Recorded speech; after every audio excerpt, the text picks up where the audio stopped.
அண்ணே என்ன இந்தண்ணே இல்லைன்னு என்ன கூப்பிடுறது காது கேட்கலையா? நீ பாட்டுக்கு போயிட்டே இருக்கா? பாப்பா நானே பல யோசனையில போய்கிட்டு இருக்கேன். எதுக்கு பாப்பா நீ நிக்க சொன்ன? அண்ணே ஒரு நாள் கூட உன் முகம் வாடி நான் பார்த்ததே இல்லை. அப்படி என்னண்ணே யோசனை? பாப்பா எல்லாரும் செத்ததுக்கு அப்புறம் சொர்க்கத்துக்கு போறாங்கன்னு சொல்றாங்க.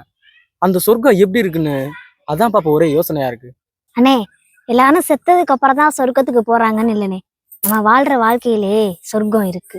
என்னைய பொறுத்த அளவு நல்ல குடும்பம் தான் நம்ம பாக்குற சொர்க்கம். நல்ல அம்மா நல்ல அப்பா, அவங்களுக்கு நம்ம நல்ல பிள்ளையா இருக்கிறது, மற்றவங்க சொத்துக்கு ஆசைப்படாம யாருக்கும் துரோகம் செய்யாம வாழ்றோம்ல, அதுங்க தானே நல்ல சொர்க்கம் இருக்கு. இங்க நிறைய பேரு தேவையில்லாத பணப்பிரச்சனை, தேவையில்லாத மனப்பிரச்சனை, தேவையில்லாம சேர்த்துக்கிற கூட்டம், இது எல்லாத்தையும் உள்ள போட்டு இந்த சொர்க்கத்தை நிறைய பேர் நரகமா மாத்தி வாழ்றாங்க.